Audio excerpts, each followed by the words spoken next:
today I'm signing an executive order to make our Attorney General, who's a great person, she's going to be a great Attorney General, Pam Bondi, the head of a task force, brand new, to eradicate anti-Christian bias. About time, right? Anti-Christian bias. Yeah, you never heard of that one before, right? But it's about time, isn't it, though, really? So many times you hear, but you don't hear the anti-Christian bias. Yes, it wasn't just you that found out that there was anti-Christian bias in the world in real time, but Donald Trump also apparently put together and unleashed an entire task force to tackle Christian bias, which he himself knew nothing about before the words came out of his mouth. So Trump yesterday made good on another one of his campaign promises, creating an anti-Christian bias task force. What would that task force even do? Great question. I'm certain they don't even know. But he said that it was meant to stop all Christian targeting and discrimination in the federal government. Conservatives have long complained that the Biden administration has gone after Christian Americans. Okay. One example that they cite as evidence of that persecution is that there were convictions of anti-abortion activists who blocked the entrances to abortion clinics. This is just what they say. We'll debunk all this in a moment. And they also point to a leaked FBI memo from 2023. Here's what that says, according to The Hill. It detailed growing overlap between white nationalist groups and, quote, radical traditionalist Catholics. Oh, I knew some of those in Catholic school, which it identified as a small minority within the church. Then FBI Director Christopher Wray ordered the memo to be removed, saying it violated the agency's policies on conducting investigations based on religious affiliation. But after a 120-day review of the incident ordered by Congress, this is now from the New York Times, Michael E. Horowitz, the Justice Department's Inspector General, drawing from the FBI report and interviews conducted by his own investigators, found no evidence that, quote, anyone ordered or directed anyone to investigate Catholics because of their religion. Now, Trump also announced a new White House faith office led by Pastor Paula White Cain. Little on the nose of a name, if you ask me. She served as Trump's religious advisor for several years now, to no benefit, I guess. He's still making a lot of sins happen.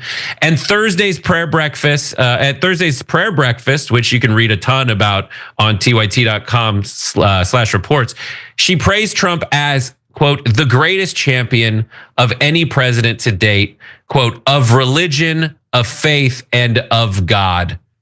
Sure. So there's a lot to unpack there. First, JR, what do you think about Trump unleashing this anti-Christian bias task force by, unsealing probably also the seventh seal of hell? Yeah, a standard, of course, this is the same thing. Very generic talking points that describe nothing, that make assumptions and examples that don't really match up to reality. But the thing is when you deal with lazy politics like this, and you've convinced enough people that no matter what you say, your word is truth, can make things up to even further make them trust you even further by saying, yo, listen, it's about Christians. I wonder, because, there's some issues that black folks have in this country. One of them being the things that Donald Trump wants to make worse, like violence against black folks in the streets, police violence specifically. What if there's a pastor who gets hemmed up by the police? What if there's just a black person who's a Christian? There's plenty of us that's just a Christian, and then gets hemmed up, beaten down by the police. Is it Christian violence? I'm sick of the police beating up on Christians in this country. Why are we against Christians in this country? This anti-Christian bias in our law enforcement has to go. But I get the feeling if someone says that, no one's going to give a damn, because it's probably the wrong kind of Christian that's getting beat up in the streets by police officers. But if Donald Trump says there's a Christian bias based off of, who was it, Paula White? If it's the same woman I think it was that was doing I think she was speaking in tongues at one point during his campaign. Yes, that is her. I just looked her up. It's the same face of the person who's like, let's put our hands on Trump's back and pray on him, y'all. And you did the thing that many supporters would never do, which you just said. I looked her up. They don't do that. They just listen to anything that he said. My God. Yes. What's your take on this whole situation? You know, when I first read this story, I had to think about it for a second. I was like, do I have anti-Christian bias? Am I biased against Christians? And I was like, maybe I should check my own bias. But really what I realized was I'm just biased against people who are biased against other people. And that in a lot of cases happens to be a lot of Christians. If they didn't bother other people so much, no one would have a problem with them, right? If they weren't bothering people, no one would bother them, right? Even though they're bothering people a lot more than the rest of us are trying to bother them anyway. But that's not even the point here. Trump is putting together a whole task force to fight anti-Christian bias, which none of us knew that was even a thing before. I thought they were trying to cut the pork in the government. I thought they were trying to run a more efficient government. This feels rather inefficient. It feels like a waste of money, a waste of resources, and a waste of everyone's damn time. And this is just another thing that Trump is doing to upset people. He knows that he's on a roll and he wants to keep that thing going. And he knows this is insane, but he knows that the Christians and the evangelicals are the people who voted him into office. They're the ones who voted for him. He is throwing them a bone. He's solidifying their support. It's an easy way for him to do this. So many Christians voted for Trump, even when it would have otherwise been out of their best interest to do so, because this is a man who is on the side of Christ. This is what people have told me. I really don't understand it, but that's how they think. That's what they believe. And a lot of Christians, especially on social media, they do have like a persecution kink or something. You know, they have to believe that they're persecuted, that people are going to come after them. And so they need to be protected, I guess. And so it's a very easy way for him to do that for them.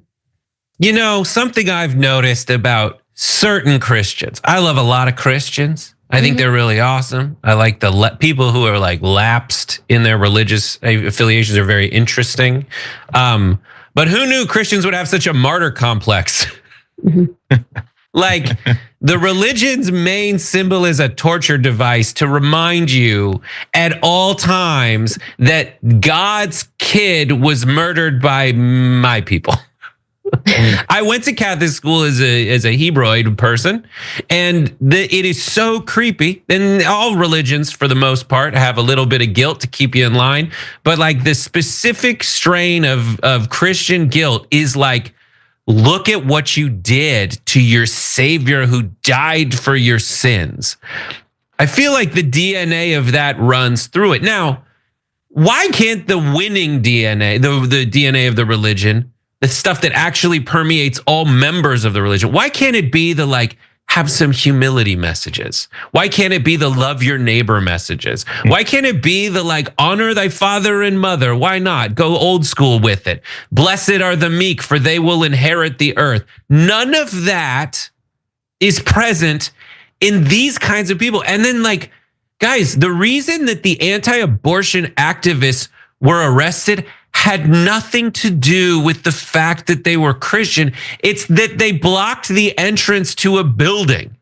The same way you guys are like, arrest those Black Lives Matter protesters, agnostic of what religion they are. That's what happened when people arrested the Christian protesters outside of the abortion clinics. By the way, like, yes, I absolutely agree. Like, I hope Elon Musk doesn't find out about this. His job is to shrink the size of the government.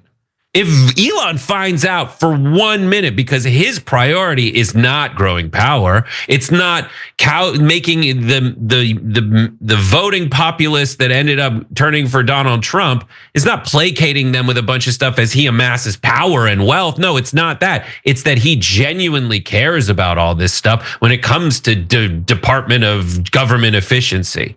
If he finds out that we're not only starting a task force against anti-Christian bias, but that we're also starting the White House Faith Office, they're going to be furious. It makes it pretty straightforward. Anybody who gets hemmed up in any kind of point, if you're working for anyone, make sure you call this task force, which is probably going to be 3 or 4 people that don't do anything. Call them up and tell them, yo, the government is coming for me because I'm a Christian. There's no reason you have to prove it. They're not proving anything. They're just saying things. Listen, this is a big part of their push. Because by the way, there was also mention of the FBI infiltrating this Catholic church to go after someone. By the way, that investigation had everything to do with them finding someone who was following, hitting certain checkpoints and certain characteristics of someone that was planning an attack. There was nothing that had anything to do with his religion. You know, there's this weird thing. Christians can commit crimes. Christians may murder people. It's odd because actually they probably have it in the Bible somewhere. But just because you're a Christian doesn't mean that you can't do bad things. Like they're trying to eliminate this entire thought that if you claim to be a Christian, that you're just untouchable by anybody. So this guy that they were looking for when the FBI went into this church was based off of things he was doing outside of the church. So I think there was someone that befriended him and tried to find out what it was that he was up to.